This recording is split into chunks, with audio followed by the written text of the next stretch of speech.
Ahli kuat yang telah mencapai kelas Dousheng akan menjadi eksistensi yang menakutkan di mata semua orang dan sangat dihormati di benua Douchi. Ketika seorang ahli telah mencapai kelas Dousheng bintang 7, seseorang dapat membuat alam atau ruang terpisah untuk menjadi tempat tinggal atau sebuah markas suatu faksi atau klan. Contohnya adalah seperti tempat tinggal dari para ahli 8 klan kuno, yaitu klan Gu, klan Hun, dan klan kuno lainnya. Berikut adalah beberapa ahli yang telah berhasil mencapai Dousheng bintang 7 menurut chapter novel. Yang pertama adalah Yao Dan. Yao Dan merupakan pemimpin klan Yao, salah satu dari 8 klan kuno. Kekuatannya ada di ranah Dousheng bintang 7 puncak dan seorang alkemis tingkat 9. Dia menjadi salah satu alkemis terbaik di benua Douqi saat ini. Ketika upacara pengobatan di klan Yao, Yao Dan mengadakan konferensi alkemis untuk menentukan gelar alkemis terbaik di benua Douqi. Akan tetapi, setelah konferensi alkemis berlangsung, klan Yao kemudian diserang oleh klan Hun. Yao Dan serta para tetua klan Yao meledakkan diri mereka untuk memblokir ahli dari klan Hun agar kelompok Xiaoyan dapat melarikan diri. Karena serangan dari klan Hun, akhirnya klan Yao musnah dari benua Douqi. Yang kedua yaitu 3 dewa abadi klan Gu. Dalam novel Battle Through the Heaven, dari 3 dewa abadi klan Gu, hanya satu orang yang diketahui namanya, yaitu Gu Dao. Gu Dao merupakan salah satu dari 3 penjaga klan Gu. Kekuatannya ada di ranah Dousheng bintang 7 puncak. Gu Dao pertama kali muncul ketika Xiaoyan dikejar oleh salah satu dari 4 iblis suci klan Hun. Gu Dao menyelamatkan Xiaoyan dari kejaran Hunsha karena dia ingin membunuh Xiaoyan di wilayah klan Gu. Ketika Xiaoyan berhasil memberikan luka parah kepada Hunsha, Gu Dao sangat terkejut dan hampir tidak percaya bahwa Xiaoyan yang masih berada di Dousheng bintang 5 benar-benar bisa memberikan luka yang serius kepada seorang ahli Dousheng bintang 7. Hal itu membuat Gu Dao sangat kagum dengan bakat dan pencapaian Xiaoyan. Gu Dao juga mengetahui bahwa Xiaoyan telah mengambil kesucian Shun Er ketika berada di alam api iblis. Namun, hal itu tidak menjadi masalah. Itu karena Xiaoyan telah mencapai kelas Dousheng. Untuk 2 dewa abadi klan Gu yang lainnya, kekuatannya sama dengan Gu Dao. Yang ketiga yaitu Hun Jing. Hun Jing merupakan salah satu dari 4 iblis suci klan Hun. Kekuatannya ada di ranah Dousheng bintang 7. Hun Jing pertama kali muncul ketika klan Hun mengirimnya untuk memusnahkan klan Yao. Ketika Hun Jing ingin menangkap Xiaoyan, dia dihalang-halangi oleh para tetua klan Yao. Akan tetapi, dengan kekuatan Dousheng bintang 7-nya, banyak tetua klan Yao yang akhirnya terbunuh sia-sia.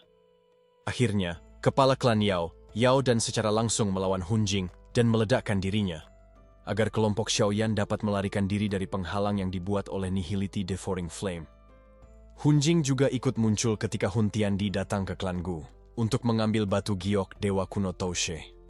Ketika Hun Tiandi maju ke kelas Doudi, kemungkinan besar Hun Jing ikut dijadikan korban untuk membantu menyempurnakan pil embrio Di yang telah ditelan oleh Hun Tiandi. Yang keempat adalah Hun Yan.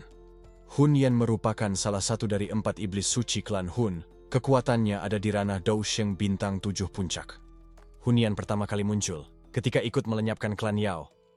Ketika Hun Jing melawan Yao Dan, Hun Yan mengejar Xiaoyan dan ingin menangkapnya. Kemudian, Xiaoyan mengeluarkan boneka Raja Utara miliknya untuk menahan Hun Yan. Dengan kekuatan boneka Raja Utara, Xiaoyan mengerti bonekanya akan kesulitan melawan ahli puncak Dousheng bintang 7. Hal itu memberikan sedikit waktu untuk Xiaoyan menggabungkan 5 jenis api surgawi. Akan tetapi, serangan seperti itu tidak berguna melawan ahli top benua seperti Hun Yan. Akhirnya, Xiaoyan menggabungkan 8 jenis api surgawi yang dia pinjam dari Pak Tua Shenong dan Yao Tian. Dengan ledakan gabungan 8 api surgawi, membuat Hun Yan terluka parah dan dipukul mundur oleh Xiaoyan. Yang kelima yaitu Hun Tu. Hun Tu merupakan salah satu dari 4 iblis suci klan Hun, namun, penampilannya dalam cerita sangat sedikit. Kekuatannya sama seperti Hun Jing dan Hun Yan, yaitu ahli Dousheng bintang 7 puncak.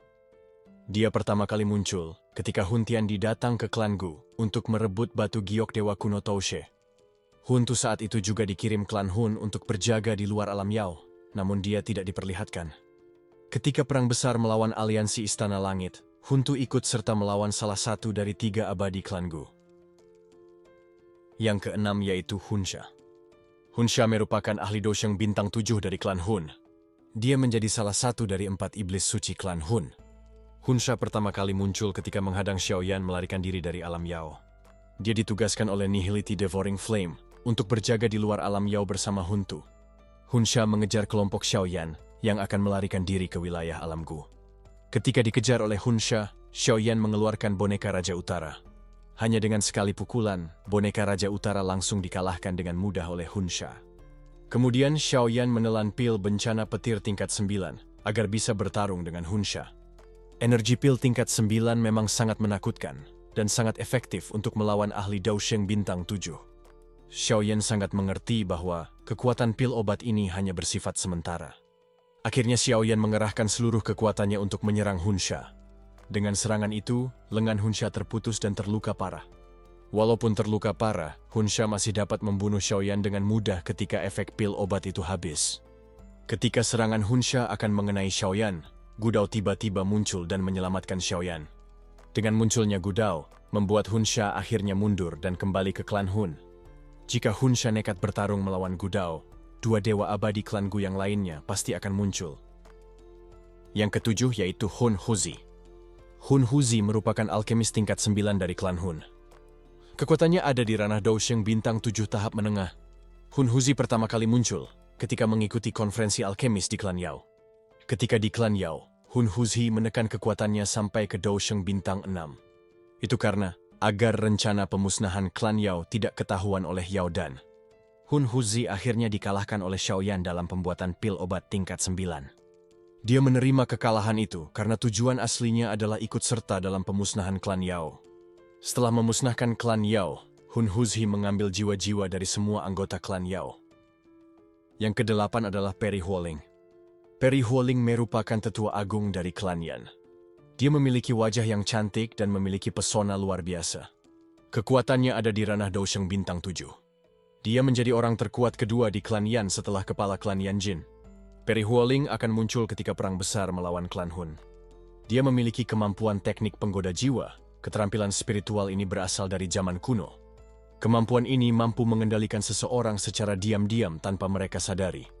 Tentu saja, teknik penggoda jiwa ini hanya berguna untuk melawan musuh yang lebih lemah darinya. Ketika bertemu dengan Xiaoyan, Peri Huoling mencoba menggoda menggunakan teknik ini. Kekuatan spiritual Peri Huoling berada di keadaan surgawi yang sempurna. Ketika dia mencoba menggoda Xiaoyan, Peri Huoling terkena tekanan balik spiritual yang menakutkan. Dia sangat terkejut bahwa Xiaoyan di usia muda sudah mencapai spiritual keadaan di state yang legendaris. Di hadapan spiritual keadaan di state, semua teknik jiwa apapun tidak akan berguna. Yang kesembilan yaitu Hun Misheng. Hun Misheng merupakan pemimpin dari Aula Jiwa. Ketika pertama kali muncul, kekuatannya adalah Daosheng bintang 5. Aula Jiwa melakukan pertarungan hidup dan mati dengan aliansi Istana Langit. Namun, dia dikalahkan oleh Xiaoyan dan akhirnya melarikan diri dengan luka parah. Ketika perang besar terjadi, Hun Misheng muncul kembali untuk balas dendam dengan Xiaoyan. Dengan bantuan dari Nihility Devouring Flame, kekuatannya meningkat sampai ke Daosheng bintang 7. Akan tetapi, dia akhirnya dikalahkan lagi, dan jiwanya benar-benar dihancurkan oleh Xiaoyan. Di hadapan jiwa keadaan di state, seorang Daosheng bintang 7 tidak akan berdaya, dan mudah sekali untuk dilenyapkan. Yang ke-10 yaitu Xiaoyan. Sebelum mencapai Daodi, kekuatan Xiaoyan adalah Daosheng bintang 7. Kekuatan Xiaoyan dapat mencapai bintang 7 Daosheng karena dia menelan pil bencana petir. Xiaoyan menyempurnakan pil obat itu dengan api surgawi teratai pemurnian miliknya. Dari semua ahli Daosheng bintang 7 yang ada, hanya Dewa Abadi Klan Gu, Peri Huoling, dan Xiaoyan yang masih hidup sampai akhir cerita.